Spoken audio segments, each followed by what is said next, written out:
ಹಿಂದೂ ಸಂಪ್ರದಾಯದಲ್ಲಿ ಸಪ್ತಪದಿ ತುಳಿದು ಗುರು ಹಿರಿಯರ ಸಮ್ಮುಖದಲ್ಲಿ ತಾಳಿ ಕಟ್ಟಿದ್ರೆ ಅದು ಮಾನ್ಯ ಅನ್ನುವಂಥ ವಿಚಾರ. ಅಂದ್ರೆ 7 ಜನ್ಮಕ್ಕೂ ಅವರೇ ಸತಿ ಪತಿ ಅನ್ನೋ ರೀತಿಯಲ್ಲಿ ಆ ಬಂಧ ಕೂಡಿರುತ್ತೆ ಅನ್ನೋದು ನಮ್ಮ ಸಂಪ್ರದಾಯ ಹೇಳುತ್ತೆ. ಹಾಗಾಗಿ ಗುರು ಹಿರಿಯರು ನಿಶ್ಚಯ ಮಾಡಿ ಒಂದು ಮುಹೂರ್ತ ಫಿಕ್ಸ್ ಮಾಡ್ತಾರೆ, ಅವರ ಸಮ್ಮುಖದಲ್ಲೇ ತಾಳಿ ಕಟ್ತಾರೆ. ಸಪ್ತಪದಿ ತುಳಿದೋ ಮೂಲಕ ಗಂಡ ಹೆಂಡತಿ ಅನ್ನುವಂಥ ಬಂಧಕ್ಕೆ ಅವರಿಬ್ರು ಕೂಡ ಜೋತು ಬೀಳ್ತಾರೆ. ಆದರೆ ಇತ್ತೀಚೆಗೆ ಸ್ವಲ್ಪ ಟ್ರೆಂಡ್ ಬೇರೆ ರೀತಿಯಲ್ಲಿ ನೋಡೋದಕ್ಕೆ ಸಿಗುತ್ತೆ. ಕಾರಣ ತುಂಬಾ ಇಷ್ಟಪಟ್ಟು ಪ್ರೀತಿ ಮಾಡಿ ಮದುವೆ ಆದವರು ಸಿಂಪಲ್ ಆಗಿ ಮದುವೆ ಆಗ್ಬಿಡೋಣ, ಪೇರೆಂಟ್ಸ್ ಅನ್ನ ಒಪ್ಸಕ್ಕಾಗ್ತಾ ಇಲ್ಲ, ಪೋಷಕರು ಒಪ್ತಾ ಇಲ್ಲ ಅನ್ನೋ ಕಾರಣಕ್ಕೆ ಬಹುತೇಕರು ರಿಜಿಸ್ಟರ್ ಮ್ಯಾರೇಜ್ ಆಗೋದಕ್ಕೆ ಹೋಗ್ತಾರೆ. ಈಗ ರಿಜಿಸ್ಟರ್ ಮ್ಯಾರೇಜ್ ಆದ್ರೆ ಆ ಮದುವೆ ಮಾನ್ಯ ಅಲ್ವಾ? ಇಂಥ ಚರ್ಚೆಗಳು ನಡೀತಾ ಇದೆ. ಕಾರಣ ಇಷ್ಟೇ, ಸುಪ್ರೀಂ ಕೋರ್ಟ್ನ ಒಂದು ತೀರ್ಪು ಆ ರೀತಿಯ ವಿಚಾರಗಳನ್ನ ಉಲ್ಲೇಖ ಮಾಡಿದೆ. ಆದರೆ ಕೇಸ್ಗಳು ಬೇರೆ ಇರಬಹುದು, ಪ್ರಕರಣಗಳು ಬೇರೆ ಇರಬಹುದು. ಆದರೆ ಹಿಂದೂ ಸಂಪ್ರದಾಯದಲ್ಲಿ ಸಪ್ತಪದಿ ತುಳಿದು ಮದುವೆ ಆದರೆ ಮಾತ್ರ ಗಂಡ ಹೆಂಡತಿ ಅನ್ನೋದು ಮಾನ್ಯನಾ? ರಿಜಿಸ್ಟರ್ ಮ್ಯಾರೇಜ್ ಆದರೆ ಅದಕ್ಕೆ ಮಾನ್ಯತೆ ಇಲ್ವಾ? ಹಾಗಾದ್ರೆ ಹಿಂದೂ ಸಂಪ್ರದಾಯದಲ್ಲಿ ಇರೋದೇನು, ಸುಪ್ರೀಂ ಕೋರ್ಟ್ ಹೇಳ್ತಾ ಇರೋದೇನು, ನಿಜಕ್ಕೂ ಕಾಯ್ದೆ ಏನು ಹೇಳ್ತಾ ಇದೆ? ಆ ಕುರಿತು ಇವತ್ತು ಚರ್ಚೆಯನ್ನ ಮಾಡ್ತಾ ಹೋಗೋಣ. Very interesting. ಕಾರಣ ಬಹುತೇಕರು ಇಷ್ಟಪಟ್ಟಿರ್ತೀರಿ, ಪ್ರೀತಿ ಮಾಡಿರ್ತೀರಿ, ಮದುವೆ ಆಗೋದಕ್ಕೆ ಮುಂದಾಗ್ತೀರಿ. ಹಾಗಾಗಿ ಮಿಸ್ ಮಾಡದೆ ನೀವೆಲ್ಲರೂ ಕೂಡ ಈ ಚರ್ಚೆಯನ್ನ ನೋಡಲೇಬೇಕು. ಕಾರಣ ಯಾವ ರೀತಿಯ ನಿಯಮಗಳನ್ನ ಅನುಸರಿಸಿದ್ರೆ ನಿಮ್ಮ ಬಾಂಧವ್ಯ ಗಟ್ಟಿಯಾಗಿರುತ್ತೆ ಅಂತ. ಸೊ ಇದೇ ಈ ಹೊತ್ತಿನ ವಿಶೇಷ ಮದುವೆ ಮ್ಯಾಟರ್.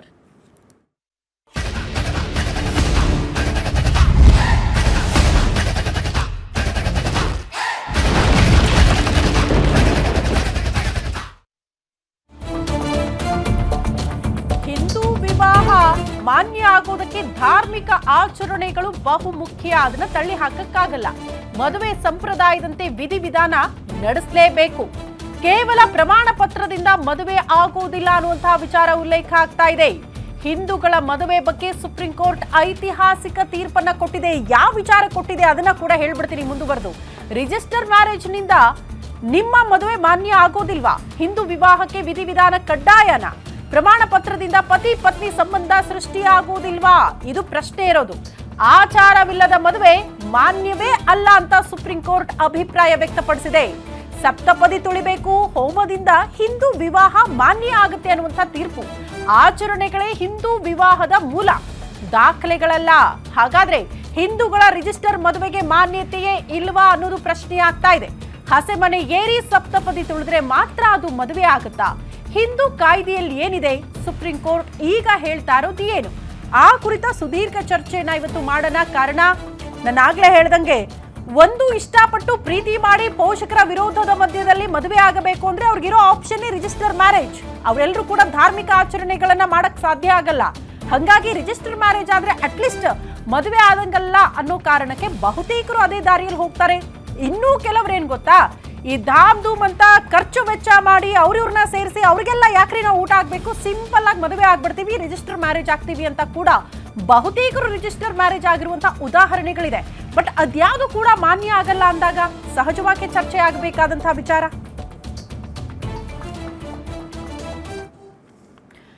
ಸಹಜವಾಗಿ ಈ ವಿಚಾರಗಳು ಚರ್ಚೆ ಆಗಬೇಕಾಗಿದೆ. ಹಾಗಾದ್ರೆ ಸುಪ್ರೀಂ ಕೋರ್ಟ್ ಕೊಟ್ಟಿರುವಂತಹ ತೀರ್ಪೇನು, ಯಾವ ರೀತಿಯ ಅಭಿಪ್ರಾಯ ವ್ಯಕ್ತಪಡಿಸಿದೆ? ಹಿಂದೂ ಸಂಪ್ರದಾಯದಲ್ಲಿ ಇರುವಂತಹ ನಿಯಮಗಳನ್ನ ಪಾಲನೆ ಮಾಡಿದ್ರೆ ಮಾತ್ರ ಪತಿ ಪತ್ನಿ ಬಾಂಧವ್ಯನ, ಇದ್ರ ಬಗ್ಗೆ ಸುದೀರ್ಘವಾಗಿ ಚರ್ಚೆ ಮಾಡೋಣ. ನಮ್ಮ ಜೊತೆಗೆ ಅತಿಥಿಗಳಿದ್ದಾರೆ. ಪ್ರಮುಖವಾಗಿ ಸಾದಿಕ್ ಪಾಷಾ ಅವರಿದ್ದಾರೆ, ಮುಸ್ಲಿಂ ಮುಖಂಡರು.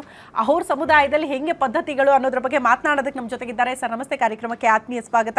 ಖ್ಯಾತ ಜ್ಯೋತಿಷಿಗಳು ಆದಂತಹ ಸುರೇಶ್ ಗುರುಗಳು ನಮ್ಮ ಜೊತೆಗಿದ್ದಾರೆ. ಗುರುಗಳೇ ನಮಸ್ತೆ, ಕಾರ್ಯಕ್ರಮಕ್ಕೆ ಆತ್ಮೀಯ ಸ್ವಾಗತ. ಮೊದಲೇದಾಗಿ ಸುರೇಶ್ ಗುರುಗಳಿಂದನೇ ಪ್ರಾರಂಭ ಮಾಡ್ಬಿಡ್ತೀನಿ. ಹಿಂದೂ ಸಂಪ್ರದಾಯದಲ್ಲಿ ಮದುವೆ ಆದ್ರೆ ಮಾತ್ರ ಸತಿ ಪತಿ ಅನ್ನುವಂಥ ಬಂಧ ಅದು ಮಾನ್ಯವಾಗಿರುತ್ತೆ, ಇಲ್ಲ ಅಂದ್ರೆ ಇಲ್ಲ ಅನ್ನೋ ರೀತಿಯಲ್ಲಿ ಒಂದು ಅಭಿಪ್ರಾಯ ಹೊರ ಬರ್ತಾ ಇದೆ. ಮೊದಲು ಹೇಳಿ, ಹಿಂದೂ ಸಂಪ್ರದಾಯದಲ್ಲಿ ಇರುವಂತಹ ನಿಯಮಗಳನ್ನ ಪಾಲನೆ ಮಾಡಿದ್ರೆ ಗಂಡ ಹೆಂಡತಿ ಅನ್ನೋದು ಮಾನ್ಯನಾ, ಅಥವಾ ಇಷ್ಟಪಟ್ಟಿದ್ದೀವಿ ಮನಸಾರೆ ಅವ್ರನ್ನ ಒಪ್ಕೊಂಡಿದ್ದೀವಿ, ನಾವು ರಿಜಿಸ್ಟರ್ ಮ್ಯಾರೇಜ್ ಆಗ್ಬಿಡ್ತೀವಿ ಅಷ್ಟು ಸಾಕು ಅನ್ನೋದು ಕೂಡ ಓಕೆನಾ ಅಂತ ಹಿಂದೂ ಸಂಪ್ರದಾಯದಲ್ಲಿ? ಓಂ ಶ್ರೀ ಗುರುಭ್ಯೋ ನಮಃ. ಹರಿ ಓಂ. ಕಾರ್ಯಕ್ರಮದ ಆರಂಭದಲ್ಲಿ ದೈವಕ್ಕೆ ನಾವೆಷ್ಟು ಗೌರವ ಕೊಟ್ಟು ನಮಸ್ಕಾರ ಮಾಡ್ತೀವೋ ಅದೇ ಥರ ಇವತ್ತು ಏನು ನಮ್ಮ ನ್ಯಾಯಮೂರ್ತಿಗಳಾಗಿರ್ತಕ್ಕಂತಹ ಮೇಡಮ್ನವ್ರು ಏನಿದ್ದಾರೆ, ಬಿ ವಿ ನಾಗರತ್ನ ಮೇಡಮ್ನವ್ರಿಗೆ ಧನ್ಯಪೂರ್ವಕವಾಗಿ ಇಡೀ ನಮ್ಮ ಜ್ಯೋತಿಷ್ಯದ ಒಕ್ಕೂಟದ ಪರವಾಗಿ, ಕರ್ನಾಟಕದ ಜ್ಯೋತಿಷಿಗಳ ಒಕ್ಕೂಟ ಮತ್ತು ವೈಯಕ್ತಿಕವಾಗಿ ನಾನು ಅವರಿಗೆ ಅಭಿನಂದನೆಗಳನ್ನು ಮತ್ತು ನಮಸ್ಕಾರವನ್ನು ಹೇಳಿ ಇವತ್ತಿನ ಈ ಶುಭ ಕಾರ್ಯಕ್ರಮವನ್ನು ಇದೊಂದು ಅತ್ಯಂತ ವಿಚಾರವಾಗಿರ್ತಕ್ಕಂಥ ವಿಚಾರವನ್ನು ಎಲ್ರಿಗೂ ಬೇಕಾಗಿರ್ತಕ್ಕಂಥದ್ದು. ಧರ್ಮ ಅಂದಾಗ ಅದು ಒಂದು ಹಿಂದೂ ಧರ್ಮ ಅಂತಲ್ಲ, ಸರ್ವಧರ್ಮಗಳು ಸಮ. ಅದರಲ್ಲಿ ಧರ್ಮ ಅಂದಾಗ ನಾನು ಮಾಡ್ತಕ್ಕಂಥ ಆಚರಣೆಯಿಂದ, ನಾನು ಮಾಡ್ತಕ್ಕಂಥ ಕ್ರಿಯೆಯಿಂದ ಕಾಯ ವಾಚ ಮನಸ್ಸಿಗೆ ಇನ್ನೊಬ್ಬರಿಗೆ ಘಾತ ಆಗದೇ ಇದ್ದು, ನಾನು ಮಾಡ್ತಕ್ಕಂಥ ಆಚರಣೆಯಿಂದ ಇನ್ನೊಬ್ಬರಿಗೆ ಕಾಯ ವಾಚ ಮನಸ್ಸು ತೊಂದರೆ ಆಗದೇ ಇದ್ದರೆ ಅದೇ ಧರ್ಮ ಅಂತ ನಮ್ಮನ್ನು ನಾವು ಕಂಡುಕೊಂಡಿದ್ದೀವಿ. ಅಂತಹ ಧಾರ್ಮಿಕ ವಿಧಿವಿಧಾನಗಳನ್ನು ಇವತ್ತಿನ ಮಕ್ಕಳು ಬದಿಗೊತ್ತು ಸಾಕಿರ್ತಕ್ಕಂಥ ತಂದೆ ತಾಯಿಗಳನ್ನು ಹೆತ್ತು ಹೊತ್ತಿರ್ತಕ್ಕಂಥ ಕೆಲವು ನೆನ್ನೆ ತಾನೇ ಒಂದು ಇನ್ಸಿಡೆಂಟ್ ಆಯಿತು. ಒಂದು ತಾಯಿ ಅವಳು ತನ್ನ ಮಗಳ ಮದುವೆಯನ್ನು ಮಾಡಬೇಕು, ಯಾಕಂದರೆ ಗಂಡ ಬಿಟ್ಟೋಗಿದ್ದಾನೆ. ಗಂಡ ಬಿಟ್ಟೋಗಿ ಇನ್ನೊಬ್ಬಳ ಜೊತೆಯಲ್ಲಿ ಅವಳು ಸಂಸಾರ ಮಾಡುವಾಗ ತನ್ನ ಮಗಳನ್ನು ಸಾಕಿ ಅವಳು ಮದುವೆ ಮಾಡಬೇಕು ಅಂದಾಗ ಆ ಮಗಳು ಕೂಡ ಅದೇ ದಾರಿಯನ್ನು ಹಿಡಿದು, ಗಂಡ ಹಿಡಿದಂಥ ದಾರಿಯನ್ನು ಹಿಡಿದು ಅವಳು ಕೂಡ ಇಷ್ಟಪಟ್ಟು ಯಾರೋ ಮದುವೆ, ಅದು ಡೈವರ್ಸ್ ಆಗಿರೋಂಥ ಹುಡುಗ. ಅವನು ಎಲ್ಲಿದ್ದವನು, ಯಾವ ದೇಶದಲ್ಲಿದ್ದಾನೋ ಗೊತ್ತಿಲ್ಲ, ಎಲ್ಲೋ ಹೊರದೇಶದಿಂದ ಬಂದಿರ್ತಾನೆ ಅಂತ ಹೇಳಿ, ಯಾರೋ ಲಂಡನ್ನಿಂದ ಬಂದಿದ್ದಾನೆ ಅಂತ ಹೇಳಿ ಆ ಹುಡುಗನ ಇಷ್ಟಪಟ್ಟು ಆ ಮದುವೆ ಆದಾಗ ಅವ್ರ ಮನೆಯಲ್ಲಿ ತಾಯಿ ಕಣ್ಣೀರು ಹೇಳುತ್ತೆ. ಅವಳು ಹೇಳ್ತಾಳೆ, ಮದುವೆ ಮಾಡ್ಕೋ, ಇಷ್ಟಪಡೋ ತಪ್ಪಲ್ಲ, ನೀನು ಇಷ್ಟಪಟ್ಟು ಆ ಹುಡುಗನ ಮದುವೆ ಮಾಡ್ಕೋ, ಬೇಡ ಅಂತ ಹೇಳಲ್ಲ, ಆದರೆ ಸರಿಯಾದ ರೀತಿ ನಿನಗೆ ತಕ್ಕಾಗಿರ್ತಕ್ಕಂಥ ವರ ನೋಡು ಅಂದರೆ ಅವರು ಅಂತರ್ಧರ್ಮೀಯ ವ್ಯವಹಾರ, ಅಂತರ್ಧರ್ಮವನ್ನು ಬಿಟ್ಟು ಬೇರೆ ಮದುವೆ ಒಂದು ಆನಂತರ ಸಂಪ್ರದಾಯಗಳ ವಿರುದ್ಧವಾಗಿರ್ತಕ್ಕಂಥದ್ದು. ಆನಂತರ ಆ ಹುಡುಗಿ ಕೂಡ ಅವ್ರ ಮನೆಯವರಿಗೆ ಒಂದು ಕಿಂಚಿತ್ತು ತಾಯಿ ಸಾಕಿರ್ತಕ್ಕಂಥದ್ದಕ್ಕೆ ಕೊಡದೇ ಇದ್ದು, ಆ ತಂದೆ ಕೂಡ ಎಲ್ಲಿ ಹೋಗಿದ್ದವನಂತ ಬಿಟ್ಟೋಗಿದ್ದಾನೆ, ತಂದೆ ಕೂಡ ಅವ್ರಿಗೆ ಸಪೋರ್ಟ್ ಮಾಡಿ ಆ ಮನೆಯಲ್ಲಿ ಕಣ್ಣೀರು ಹಾಕಿದ್ರೆ, ಇದಕ್ಕೆ ನಮ್ಮಲ್ಲಿ ಹಿಂದೂ ಶಾಸ್ತ್ರದಲ್ಲಿ ಏನು ಹೇಳ್ತಾರೆ ಅಂದರೆ ಪಿತೃಶಾಪ ಅಂತ ಕರಿತೀವಿ. ಅಂದರೆ ತಂದೆ ತಾಯಿಗಳನ್ನು, ಹಿರಿಯರನ್ನು ನೋಯಿಸಿ ಮದುವೆ ಆಗ್ತಕ್ಕಂಥದ್ದು ಮದುವೆನೇ ಅಲ್ಲ ನಮ್ಮ ಶಾಸ್ತ್ರದ ಪ್ರಕಾರ.